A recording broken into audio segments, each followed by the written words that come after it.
I'm just going to be brief and just kind of sketch out. You know, we're in this interesting moment now, and I was talking to Kimberly Crenshaw the other day, and we're doing this book actually on racism and international law, and just how important racism is to international. Well, racism is the international law in some ways, and you go around the virtual room, which is, and I guess always is, and she was saying, well, look, it's been a hard year. How is everybody feeling? You know, where are your reflections? And everybody else was kind of like a bit downcast. You know, they could have Trump again next week, probably not. You know, we've got Brexit's around the corner, COVID, etc. And we have seen just the realities of racism laid bare very, very clearly, I think, over the last couple of months. But my response was, look, this is actually refreshing in some ways, because actually now we understand what it is.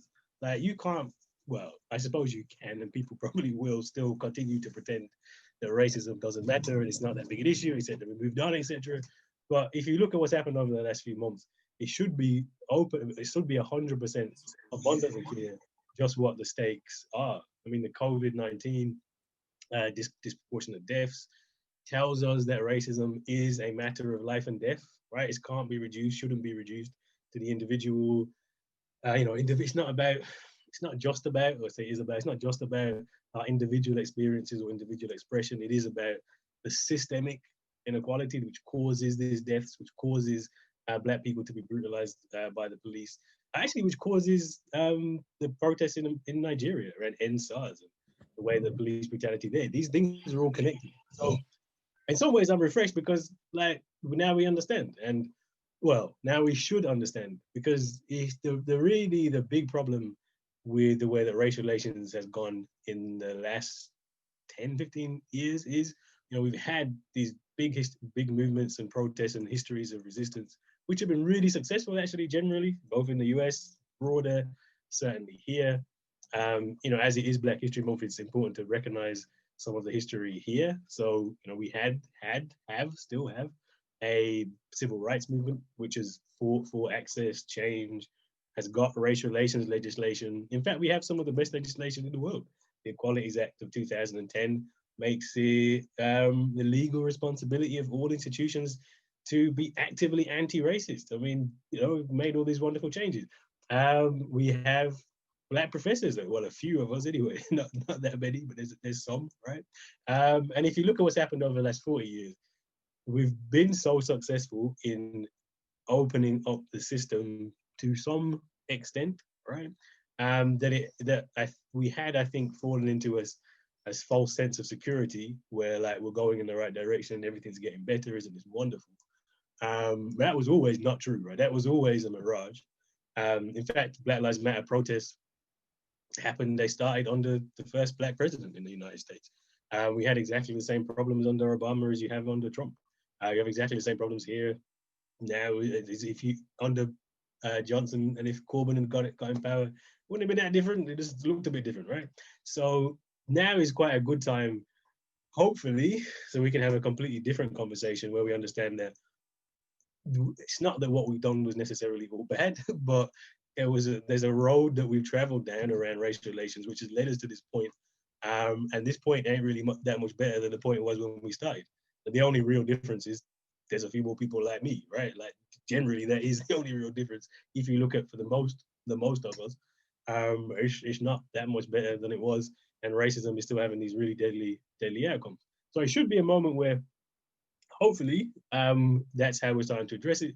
Unfortunately, though, it's also a dangerous moment, because as I've said all of these things, right, and as hopefully you would think it would be more obvious, and one of the big impacts of the George Floyd moment, I guess, was that people really did start to engage differently. So June was the biggest selling month for Black authors ever, like both in the US and here, actually. Like, just books just flew off the shelves. Back to Black sold more copies in June than they had for the whole entire year. I think Reniero Lodge, Why I'm Long Talking to White People That Race sold something like 200,000 copies in a month. Like, it was a crazy month where people were just really well, I don't want to say that taking information that they hadn't necessarily in a way that they hadn't before. Even some of the conversations that we had, I mean, I do a lot of conversations in the mainstream press, and the conversations were very different, like very different. We're talking, I mean, when you're agreeing with Piers Morgan and something really has changed, like I'm sitting there one show, he's just making all my arguments. I'm like, wow, what on earth happened? I don't know what happened. So in some ways, it was. I think that's why people have seen this has been a time where lots and lots of change and lots of potential. But I say it's a dangerous moment because it didn't take very long for it all to go back completely back. And in some ways, there's been a backlash. So in some ways, it's actually worse now than it was, certainly in terms of public discourse and public debate. It's actually worse than it was prior to George Floyd. So, for instance, one of the things, for instance, like just recently we had that whole, was it 2 weeks, 3 weeks, the front pages all about Rule Britannia and the other dreadful song, Land of Hope and Glory. And like, it's just this huge backlash, crazy backlash around issues which should have been settled, I would have thought, a long time ago. You're seeing in the States as well, again, a very strong backlash against some of these issues. You've got the Equalities Minister. I mean, I don't know why I'm laughing because it's not really funny, but the Equalities Minister going into Parliament saying slavery is an American thing. There's not really any racism. Critical race theories shouldn't be taught to children. I mean, it's bizarre. Like, I mean, really, if you actually, I mean, that sounds insane, but actually, in actually many ways, Kemi Badenoch's intervention in the House of Commons was actually in keeping with a lot of the racial relations, history of racial relations. It actually wasn't that as far out as we'd like to think. Some of the first people who were kind of pursued under the racial relations legislation were actually Black Power activists. So this is not a new thing, but the idea would be so central at the platform of where the government is. I was actually, the Equality and Human Rights Commission, I was supposed to give a talk for them, but they cancelled it at the last minute because the people in the organization were, the EHRC are doing a report into COVID and the disproportionate deaths. And it came down from high that in that report, they weren't allowed to use the term institutional racism. And so they basically say, well, there's no point in me, us bringing you into this space, but we can't even use the term institutional racism.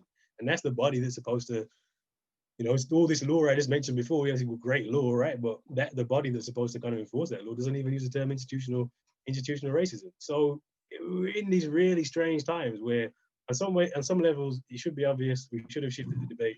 But actually, if you look at the way that most of mainstream are now reacting, the backlash has been quite severe to the point where it's actually farcical. So if I'm actually honest, our discussions we have now about racism is farcical. And even the race disparity audit, which is again looking at COVID-19, what's the first headline that comes out of that? A doctor comes out and says, "Oh no, we definitely do have disproportionate deaths for ethnic minorities, but it's definitely not structural racism."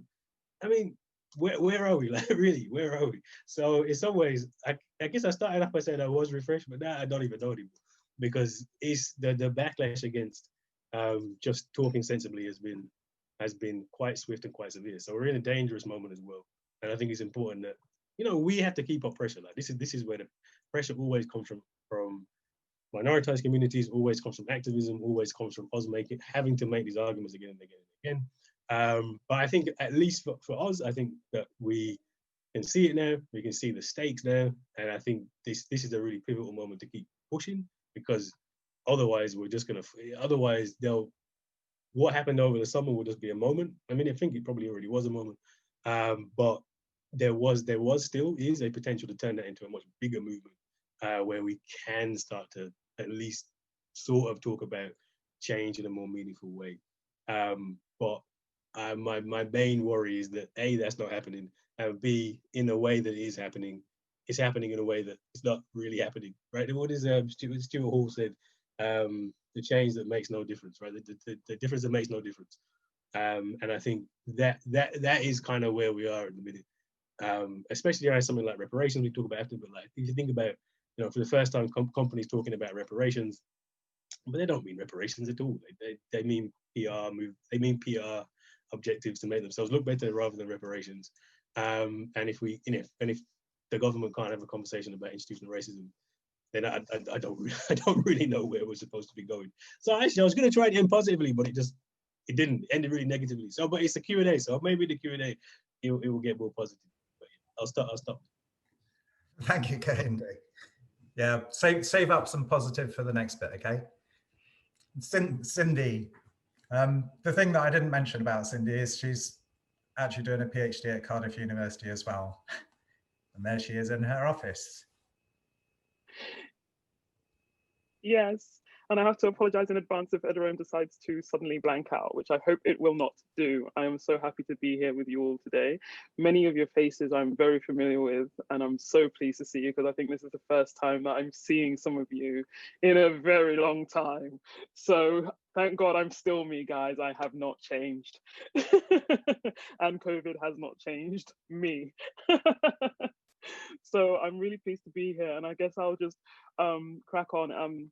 I'm a PhD student in biosciences, as Abid said. I work on mammalian fertilization. My current study is focusing on mouse eggs and mouse sperm and the fertilization, concentration in calcium oscillations, which is a phenomena that occurs in all mammalian eggs, and also with a focus on mitochondria. But I promised my supervisor to be really, really hush-hush about the finer details, so I can't go into it. Sorry all. Aside from that, I'm also the Black Lives Matter Wales National Campaigns Manager. It is very full on, a lot of work on my end, but the way I like to explain it is this: you have sometimes a gift that sometimes in certain situations is also a curse. I'm gifted, I've been told severally, with the power of oratory. I speak well, I take it from my grandfather. But it means that it comes with its responsibilities. And it's one of the responsibilities is needing to lead Wales as a nation on Black Lives Matter and ensuring that it doesn't dissipate into some infinite nothingness is my aim. So yes, I'm doing a lot of interaction with Welsh Government, trying to lobby them for change, for real change, for change that happens pretty much instantly. Hoping to meet a lot of police chiefs as well in Wales, which is very, very encouraging, very encouraging. So, and of course, I am a student of Cardiff University, so I always want to be able to contribute in that respect as well. I'll start off with reading out this particular quote. It came to mind when I had to think of what I was going to say. It's by Toni Morrison, who is a Nobel Prize winner for literature and an African-American writer she was before she passed away in 2019. She says, the very serious function of racism is distraction. It keeps you from doing your work. It keeps you explaining over and over again your reason for being. Somebody says you have no language and you spend 20 years proving that you do. Somebody says your head isn't shaped properly, so you have scientists working on the fact that it is. Somebody says you have no art, so you dredge that up. Somebody says you have no kingdoms, so you dredge that up. None of this is necessary. There will always be one more thing. And I think that that is such a powerful quote from Toni Morrison personally, because within me it incites this whole conversation. Not only actually is racism a function of distraction, one of the most important parts of racism I have come to understand is that it is very bizarre. That is another function. It is very bizarre, very illogical, and it never seems to make any sense. And a lot of the things that are said are never rooted in any sort of factual knowledge at all when somebody is trying to hit you with something racist to say, or somebody, as Kehinde mentions, our equality minister is just spewing out a tirade of nonsense. It's very bizarre. And I think that would be one of the other things I'd say we have to really sort of meditate on for a little while longer, is the nature of racism is illogical, it's bizarre, and we have to start pushing that narrative forward as well, that it doesn't suit our society because it has no real basis. I always come back to the science. I think because I had vitiligo from the age of 3 years old, which is an autoimmune condition that causes depigmentation of skin. It actually features on my face. Many of you who know me have actually seen it because I'm sometimes camouflage, as I am now, and sometimes I'm not. So I'm also a chameleon, there you have it. But Yes, vitiligo. I've dealt with that from the age of 3, and my parents didn't talk about it very much because I suppose they didn't want me to feel as though I stood out, but I did stand out, and adults and children alike made sure I knew that I stood out. I had a white blotch on my face, and that was very bizarre. Now, what did that teach me as I matured, as I grew up, as I started doing the research for myself as to what vitiligo was? It taught me a number of things. First things first, before I ever engaged with my Blackness, I was forced to engage with my vitiligo, my lack of Blackness thereof. Does that make any sense? So before I even came to understand that there was something wrong with my Blackness, I had to first address what was wrong with my depigmentation. That gave me a perspective I never knew was important until a day such as this, until the murder of George Floyd. It didn't really sit in me as heavily as it does now, which is that I had to grow up with an understanding that my skin was just a biological phenomena. I had that from very early, and that the depigmentation was also a sort of, I don't like to call it a disease, I call it a condition. It's the condition of my body, it's the condition that my body is made in. And I'm made to lose pigmentation. And nobody truly understands other than I have an autoimmune condition that destroys my melanocytes, which are the cells which produce melanin. Now, everybody has melanin, unless of course they have vitiligo in that region, which is the destruction of melanin, or they have albinism, which is another condition that leads to the destruction of melanin or the lack of production full stop. And then there are a range of other conditions, but those are the 2 conditions that are well known to me that cause you to lose melanin, right? So it's a biological thing. But why is it that many people don't even understand that? Well, it's because it doesn't feature in our curriculum. And I tutor even still young people in A-levels and GCSEs.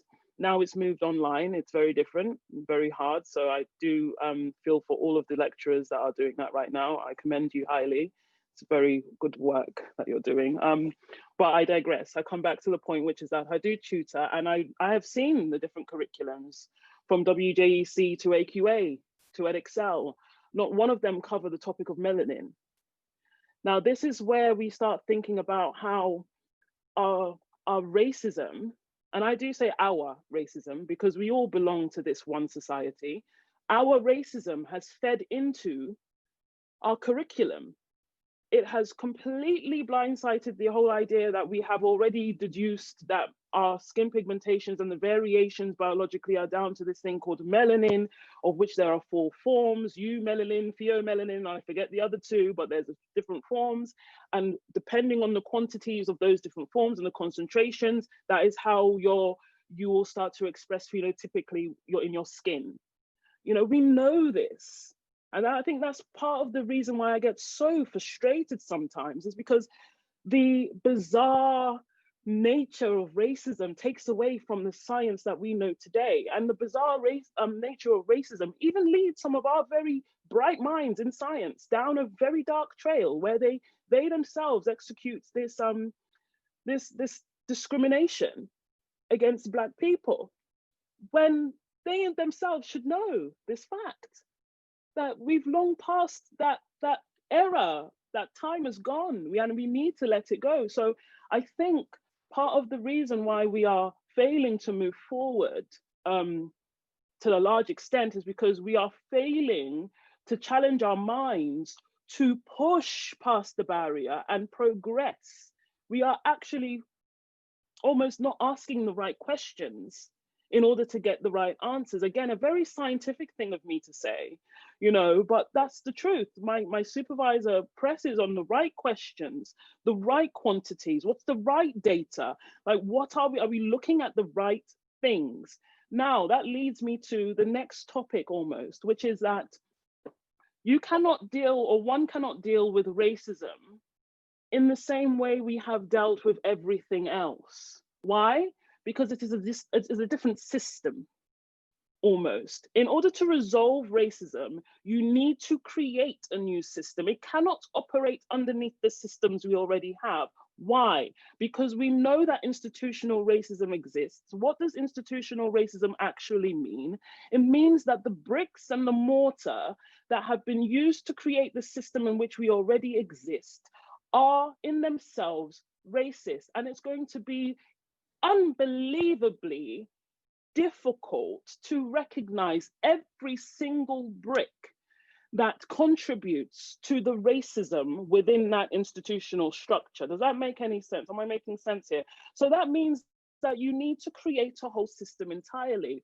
One of the things, I'm always a person who doesn't like to have a problem and not have a solution. Honestly, I hate that. Don't give me any problems and then not have a single solution to your name. Like, you're gonna have to think of something. You really have to. Honestly, so you can hear my internal narrative now. So what I tell myself is I have to come up with some sort of solution, something, a semblance of something for somebody else to kick off on, because it's not going to take one mind. It's going to take many minds working on this. And the solution I'd say to that is, for instance, we can see that racism has adverse effects on the psychology of the person who's the victim of it. Meaning that the initial response to someone who is saying they have suffered a racist attack or verbally been racially abused is not to let them start listing out all the ways in which this can prove how it was they were racially abused, but in fact, get them to help immediately. We need to have counselors and supporters that are trained to deal with people who are in psychological distress, most likely because of the racism they felt. You see how we start moving away from the old systems and towards the system that actually makes sense? Because ideally, it's not really about the punitive action and what you might need to do to the perpetrator of that racism. You need to decenter away from that conversation and focus on the person who's actually been harmed. And how can we help them best? Because first, before we can probably even move into what punitive actions we may or may not take with said person, we actually need to make sure that this person's being safeguarded. So it's all about decentering the conversation away from whiteness, which is the behind institutional racism, and making it more about how do we help our community. Now, I think I've probably gone on for quite a bit, and I don't want to keep going. In case I've run over time, Abid. So thank you so much. Good timing, Cindy, and thank you. We'll come back to you. And then our final speaker is Nazir Adam, Naz, who, again, I didn't mention about Naz. He's doing a PhD at Cardiff University as well. So over to you, Naz. Hi, everyone. Firstly, I'd like to thank Abid for organising this. It's such an amazing topic that we need to really explore, especially with regards to the background of what's been happening around the world in the last couple of months.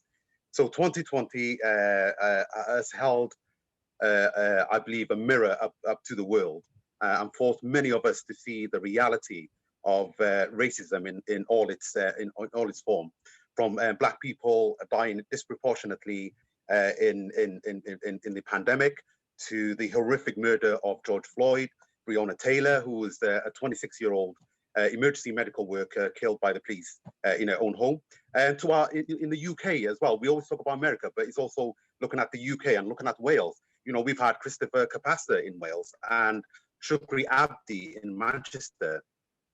These are young people who were murdered by other just because of having a different skin color.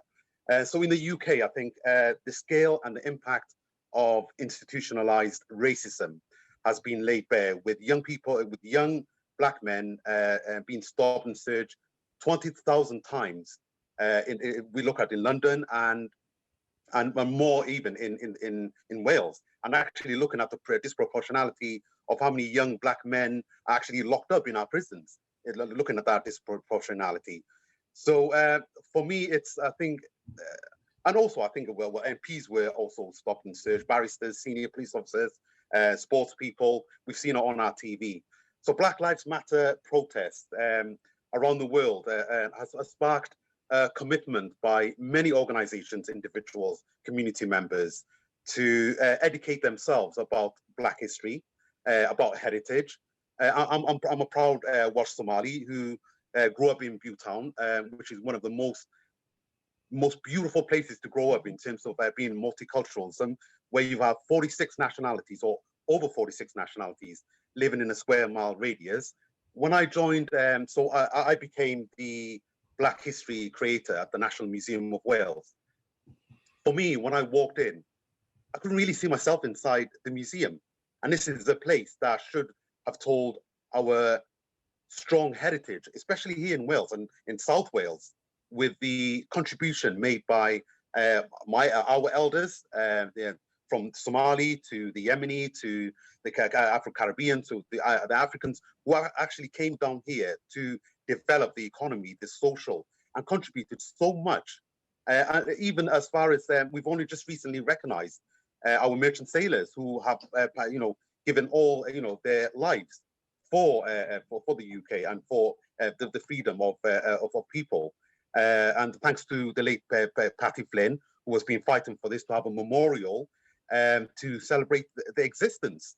And this is why it's so important for me in terms of if communities are not seeing themselves in civic spaces, in educational settings, in libraries, and they're not, their history, their culture is not being taught, how else are we going to combat racism?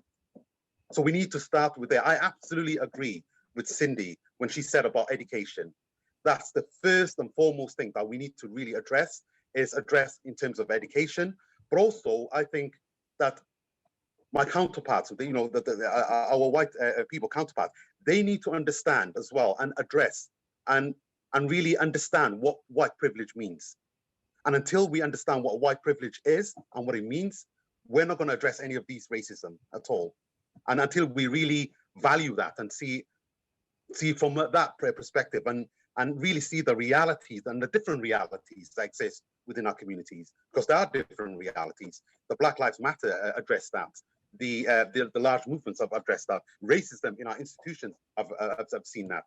So if we really want to commit to the transcend beyond social media, and we see a lot of support from different organizations really jump on this wagon, and we see on our social medias, we see in everyone in all different communities.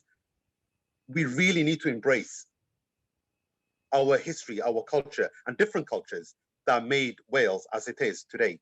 Because I want to really concentrate in Wales because we are in Wales, and we need to really resolve this. Yes, we've seen this amazing movement around the world, and I am hopeful when I see, especially when I went to the the different protests for the Black Lives Matter here in Wales, in Cardiff, and we've seen the amount of young people. That's what inspires me, is seeing the young generation all coming out from different backgrounds, different cultures, all coming out and saying that we've had enough. That is hope for me in itself. As part of the museum, the National Museum, this is where also that I'm trying to really address the injustice that has happened in terms of a creator, because I have to acknowledge my privilege working within the museum, that I ensure that I collect as many untold stories and barriers to progress within civic spaces and actually tell the reality of institutional racism, whether that's collecting from our past to contemporary stories, the here and now, to collecting Black Lives Matter, which we're seeing. This is a historical content. We're seeing a sea of change. But I think in order for us, my main worry is that how do we keep this going? And how do we genuinely have real change within our institutions, within our libraries, within our educational settings? Is that we have to really redress and let communities see themselves in these civic spaces if we're generally going to combat racism. So I crucially think that we're talking about Black History Month. I think Black History Month should be 365, and this is one thing that we've addressed within the Museum of Wales, that it should be 365 days, because racism, it doesn't stop. So why should we just have Black History for 1 month and then just forget about the existence of the Black communities that actually exist, contributed towards sports, economies, and in every field of the matter. And a lot of our young people, they don't see this. They don't know who their role models are. because they can't see it in our books, in our history, in museums, in our university establishments. We need to tell and show young people that yes, Black people have always contributed to history, have always contributed to the economy of this country, and have always contributed to education. And they need to see that. It's wonderful to see the likes of building a statue for the first in Cardiff, but we need to address that also in our books, in our libraries, and in other civic spaces. And also, we need to have policy change. This is the most important, that we need to understand why racism exists, and we have to become anti-racist. And in order to do that, we need to address our own privileges and look within ourselves, educate ourselves, re-educate ourselves, do research, explore, and celebrate this diversity, this beautiful diversity that exists within Wales. And I don't think we've done that enough to give it justice. And I just really would like to say that we need to all come together and work together, and do not expect as well, and this is one thing that I've said at the museum, do not expect Black people to carry this change, and do not accept, one of the things that I'm always quite cautious is that, when institutions and associations want to change, they always bring, they always look to their Black co-worker to make this change. We've had enough of this. We've always carried this forward. It is not for us to change. It is for the wider communities to change and understand and comprehend as to what institutional racism does to communities, and also what true representation means. So we need to all educate ourselves and really look at how we can contribute towards this change of institutionalism. And one of the things within the museums that we're trying to do as well is look at decolonizing some of our own objects. So we've got, so many different objects within our museums that have been told from a white perspective side of it, or the collector's perspective, or the creator's perspective, but never from the community's perspective, who that object actually represents. So this is one of the things that we're trying to do, is re-look at some of these objects and narrate it from a community aspect of it, and actually invite and value and value those communities as those with knowledge. Because unless I'm talking about a kind of a museum heritage perspective at the moment, until we value and take the ownership from creators such as myself and give it to local communities. Because where do we gather this information from? Where do we gather this knowledge from? It's from communities. So until we value the communities that we're getting the knowledge from and actually give them due respect for that, we're not going to have any change at all. So I just would like to conclude that I am optimistic, but we just have to carry on and make sure that we generally have institutional racism and look at institutional racism. And the only way we could do that is by looking at educational and materials. So until communities do not see themselves within these institutions, they're not going to belong at all whatsoever. And why should they belong? Because they're not represented. They can't see themselves. They're not mirrored within these institutions. So I think, we just need to really address that. And the only ways going forward is education. And Black History Month should be 365. And I think one of the things that we're trying to do within the museum is make sure that that is represented, and make sure that we build our collections of the past, the here and now, as well as really focusing on great legends that I grew up with: Chalky White, Betty Campbell, Patty Flynn, Steve Carter, who's still living. All these incredible role models really need to be. We need to capture that space, because unfortunately, majority of our elders in Bhutan, they're all passing away without having that, without them telling their stories of how they contributed. So thank you very much, Abid. I don't want to take a bit more time, but yeah. Thank you, Naz. It's funny, all three speakers have said they don't want to take up their time. We're all here to listen to you.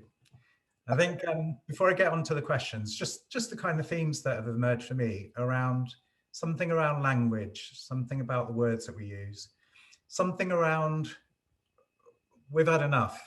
We've had a long time of doing stuff, tinkering with the edges, and this feels like a time to let's do it.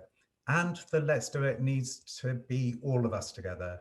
It's not some people's job, it's all of us in our daily lives.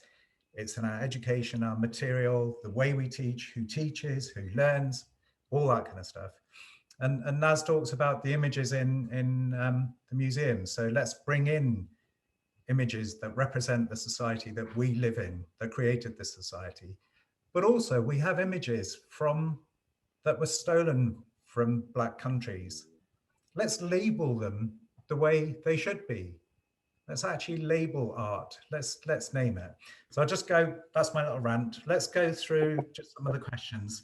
The first one's probably a comment, and Naz talked about how a really positive sign is seeing young people out there. And one of the comments is from Wayne: I've been following the US presidential election, and Joe Biden has begun to acknowledge that racism is an issue, and it's an issue that has to be tackled. He's 77 years old and willing to tackle this. I suppose hopefully you're not saying old people shouldn't tackle racism, because we do. Then in terms of language, Susan asks, great book, Kendi. Other people of color might feel the term thinking Black excludes their politics, their culture, and their history. For example, the 2 centuries British rule in India.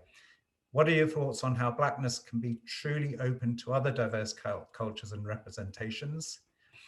And I'll add another question to that.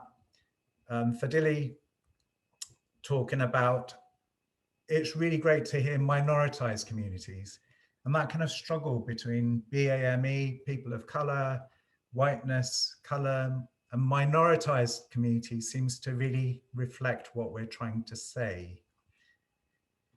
And then Laura, who's put in a post about just explaining or talking about BAME and terminology. So I wonder if there's something around the language that we use, how we can use that language to include rather than exclude. Should we go the same way around, so Kehinde? Yeah, sure. I mean, look, the term thinking Black is it's unapologetically Black, right? The whole point of Black, of back to Black radical politics says, look, there's a professor from the States, the psychologist, name's completely leaving me, William Cross, who wrote the Negro to Black conversion experiences, where he said Black studies is the engagement of the universal through the particular. So we'll say Black and we'll say thinking Black, and we do mean Black, African descent, ancestry, and that's important because there's a way in which through the standpoint, if you like, take a Black feminist position, through seeing through the world, you can see the world differently. So I say Back to Black is unapologetically written from that perspective, but it's also, there's 2 parts of that though. Is one, those insights are useful more generally, right? So for instance, I only had any interest in Israel-Palestine after going through Black radicalism, because when you see the world through that, it kind of opens up you to lots of the ways the world work, the way that racism is entrenched, and obviously doesn't just affect Black people. And then also it's not for me to say what terms other groups would use. So I say thinking Black, maybe it's thinking brown, maybe it's thinking, I don't know, right? That's really not my place here. I just say, look, there's a way for going through our experiences that we can see the world. That's not to exclude anybody at all. And I think that if you actually look at radical politics, has always been the politics, which has reached out, the Bandung Conference, the Third World Movement, as part of a broader movement. And actually to think Black means to think in those terms, that you're part of a broader movement against oppression. And this is why, the problem with BAME and all of these terms is what you're basically saying is non-white. But you just don't want to say it, right? Like people of color, BAME, you just say non-white, but don't want to say non-white. Because we're not, because we're not. Who wants to identify as not being white? That's like the worst thing you could possibly do. Say, look, I identify myself as not being white. So I actually minoritized or racialized is better because it gets to the point. Like there are groups of us who undoubtedly are racialized by the state or minoritized by the state. That's a real position that we can't ignore. But then that doesn't say that's not. But it also makes it very clear that's something put on us rather than the way that we identify. Like nobody identifies. Well, actually, it's not true. James Cleverly, Tory MP, apparently does identify as a BAME person. He's the only person I've ever heard in my entire life say, yes, I'm a BAME person.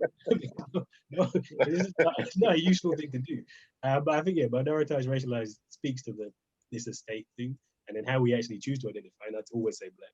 It can be more particular. Just because it's more particular, it doesn't mean it's not inclusive.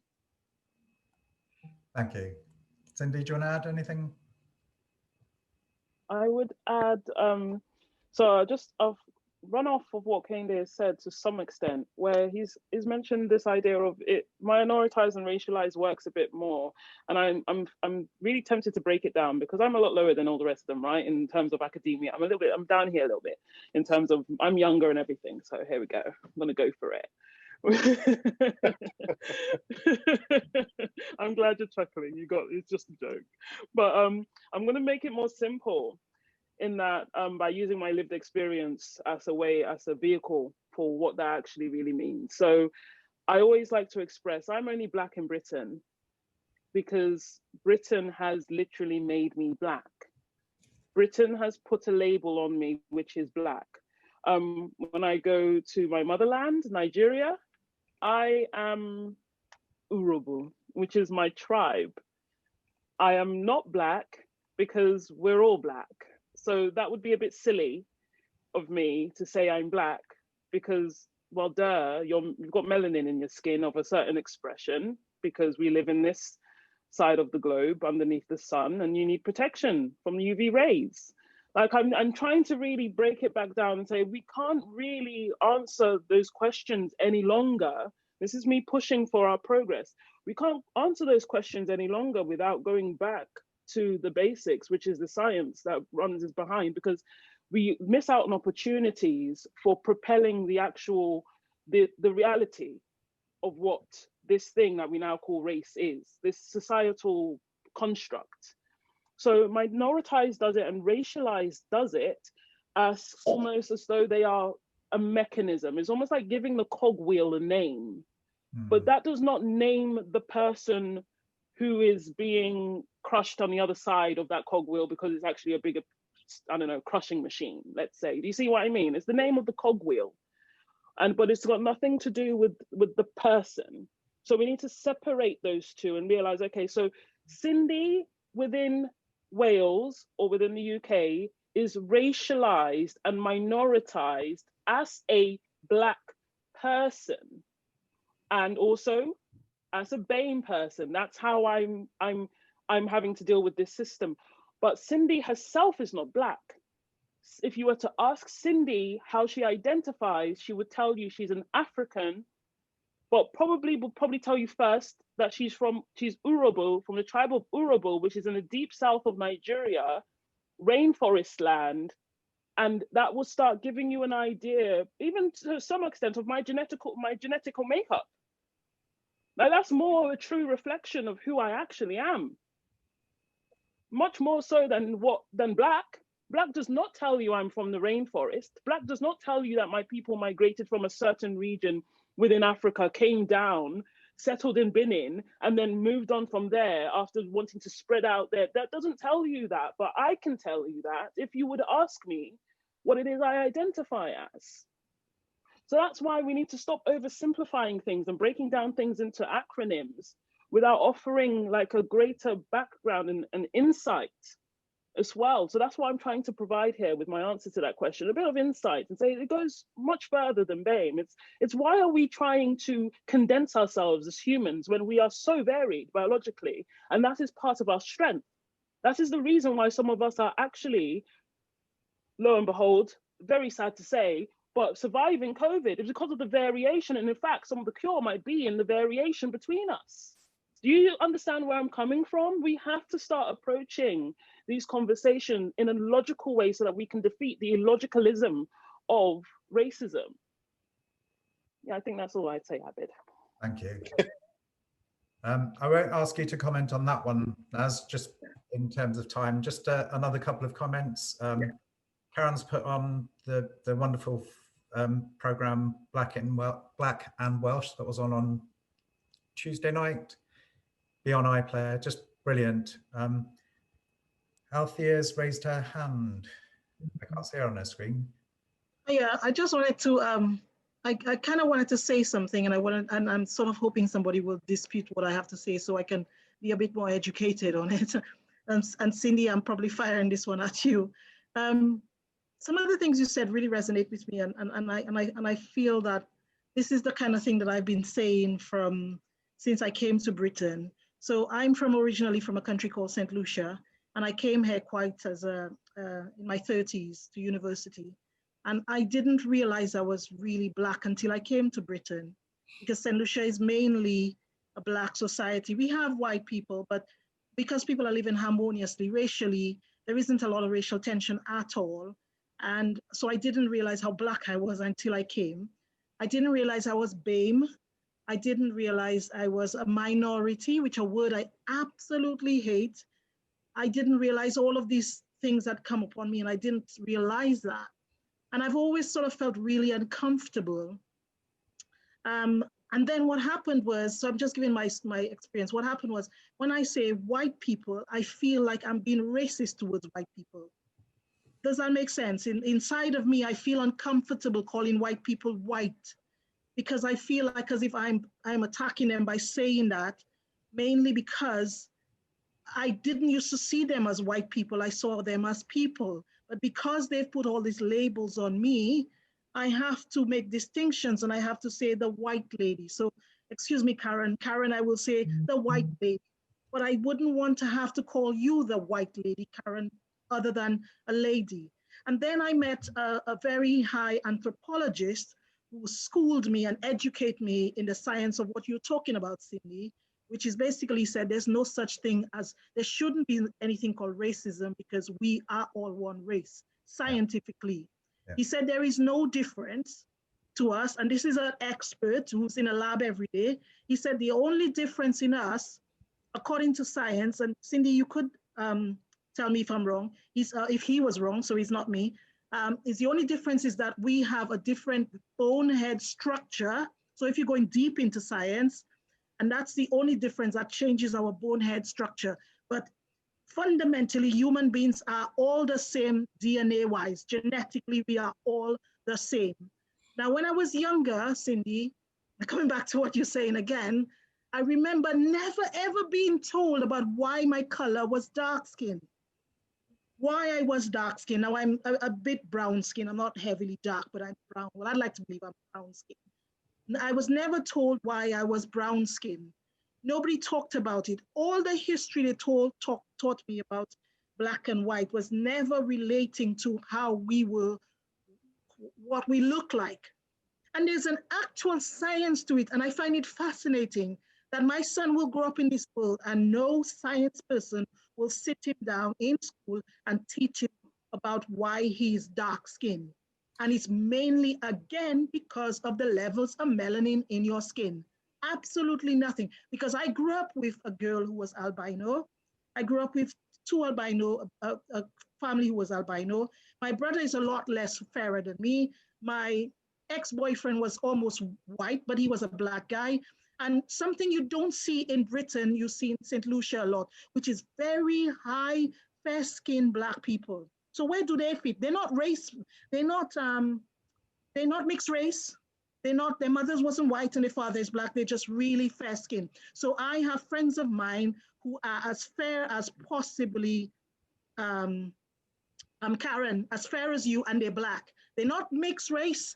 They don't have the curly hair. They don't have. So I think there is a conversation. Sorry, I'm probably going on. I'll finish now. But I think there is a massive conversation that needs to happen about the science of people before we start talking about race, before we start saying BAME and this. They need to have that, and they don't. You look at all the history books not telling you about melanin. None, very of the book, all the, yeah. Thank you, Althea. Thank you very much. Can I just, and that, I mean, it's a comment rather than a question, and it's something we need to think about. A couple of other questions for the panel. How harmful is Equalities Minister Kemi Badenoch's rhetoric to the press with challenging decolonizing curriculum? And will it lead to children having to wait to get to university before they hear their voices that represent them? We could question whether even at university that happens. And another question is, what is change? What can be expected? Is it achievable? What might it look like? And there are other bits of information on there. So Naz, I didn't let you answer one of the earlier questions. We've got 8 minutes left, so maybe some summing up and thinking about any of those questions that have been raised. Absolutely. I think, well, I got to say to Cindy, who absolutely articulated it better than I would actually in terms of language and the importance. For me, I think in terms of cultural nuance and communication and language, it's so important. The same way that I've said about education in terms of institutionalized racism, I think we need to really address. I mean, hearing some of these acronyms, actually my skin crawls when people call me either BAME, BME, all these categorizations. It doesn't represent me. It's not me. I don't know who decided to call me a BME or BAME, or when I fill out application forms and other things like that. One of the things that we're looking at in the museum is actually addressing language and how we use language and how that actually affects and impacts communities that we're trying to reach out to. So one of the things that we're looking at is BAME. Is actually, just asking communities how they like to be consulted. For me, I would call myself Black. I'm proud of being Black. I've got no qualms about that. But I'm also Somali. I'm also a Muslim. I'm also a Welsh. So I've got all these multiple intersectional identities that makes me who I am. I would never ever tick a box where it says, are you a BME or BAME? Because that doesn't represent me. That actually insults me and offends me. And I think it's probably the likes for any other Black communities or people of color, that's probably quite offensive, because it doesn't really tell them who they are as a person, or my representation, my culture, my history. So I think it's really important that we do have these discussions and further discussions, and really try to address in our own terms and look at our own privileges, whether we're in museums, in civic spaces, in government, in seeing how we could contribute towards becoming an anti-racist. And we won't do that until we look at language, communication, categorization, and looking at communities. But the best thing is just really consulting with communities. Whoever consulted me about having a name or acronym like BAME, I was never consulted. So it's about this. It's the greater powers that are putting down onto communities, and these are all filtered down into communities, which then are used by NGOs and charities to think that they could get extra funding for our communities. These are the type of languages that we need to address as the Black community, to say, actually, well, that doesn't represent us, or people of color, that this doesn't represent me at all. Thank you, Naz. Cindy, some closing thoughts and any response to any of the questions? You've put something around the science of genetics as well, and that's another huge question. Maybe we'll have to do these conversations once a month, outside Black History Month. That makes much more sense. Like tackling it more frequently, having discussions more frequently. And another thing I'd say is, as much as I love you all, honestly, and I love to see your faces, I have seen your faces severally, or your names severally on the events that I've taken part on. It's the same people cycling in and out. So we need to be able to pull, maybe be it by mandatory forces, but we need to pull the people who would never dream of coming to something like this. Because what we'll have in the end is an echo chamber of very well-meaning people doing good work. But we need people who have never challenged themselves, who are walking around with their heads in the clouds, completely still ignoring and completely ignorant of everything that is going on. And it feeds back. I'm just going to tie it up by going back to what I said earlier about Toni Morrison's quote. One of the other things I wanted to say as a function of racism is ignorance, be it feigned or actual, because of the fact that we are lacking in education. So either it's feigned or it's actual, doesn't really matter, because the end result's the same. It ends up in racism. And I think people who are being called up for it need to understand that, look, whether or not you intended on being racist, you were racist in that instance. And also changing the language, as Nazir was saying, to a degree where you're more careful about, even as Black people, you're more careful about the labeling of a racist in a particular space sometimes. I know it's gonna sound very edgy, but I do that sometimes. I do say very edgy things, but sometimes we also need to take responsibility as well over the communication, because we know that it is criminalized, therefore the person could be reprimanded for the act. And we know the pressures that that might cause, and we know that's going to force people into a defensive stance, and it shouldn't, and it's no excuse for the fact that they're going to be defensive, but we should think about these things, because that is how a harmonious community is built. When you care enough to be gentle enough to actually pass your message, which is, perhaps you are not particularly a racist. I've interacted with you in more than enough times to know that, but on this particular instant, you were racist. And think of it as a transitioning way of being. Again, not like a disease, more like a condition. In that moment in time, you had conditioned yourself to behave in a racist way. And I think the more we have conversations with people as to how they can be transiently racist, but not the sort of vile, spitting, sort of tirade causing angry racist, they will understand more that, okay, it's a character that I can sometimes adopt that I don't want any part of anymore. And like Nazir said, you need to address this idea of white privilege and what that really means, because if you don't address the ways in which you're privileged because you are white, you will never come down to what characteristics can make you a transient racist, if that makes any sense. I hope I've worded that well. Thank you all. Last word to you, Kendi. Remember that optimism you were going to leave us with? Oh yeah, sorry, I'm definitely gonna end optimistically. Yeah, I think the key thing is, and I think that none of this stuff is new, and none of our responses need to be new as well. Part of the whole thing about Back to Black was, we had this kind of revolutionary moment, right? And one of the things that we definitely haven't learned and need to learn now, I think, is what sustained all of the movements that got us to the place we are now, as problematic as it is.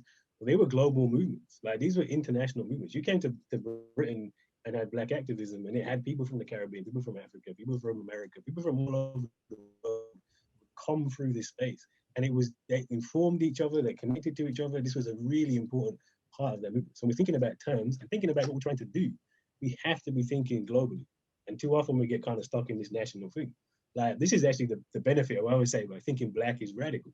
If I say, look, if we connect to all Black people, then that means that, yeah, if you're in the Caribbean or if you're in Nigeria, you're still Black, right? You know what I'm saying? You're still subject to the same racial equality. And in some ways, more so actually in the former colonies than in here. And we're also part of that same community.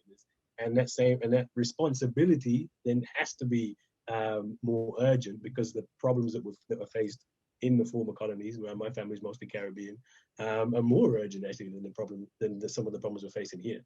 And so I think this is a perfect moment to then connect all of these things in. The migrant crisis in the Mediterranean, SARS in Nigeria, the terrible state of places like Jamaica. Like, these should all be part of our movements for equality as well. And that's how we should be defining ourselves. And I think I think this has been a reminder. I think you can see, if you look at social media, if you look at the connections we have, there has never been a better time to have that globally connected movement. And I think hopefully that's where we're going, because that's the only way of really getting the change that we want to see. Thank you. And I'd like to end there on a let's do something about this together note.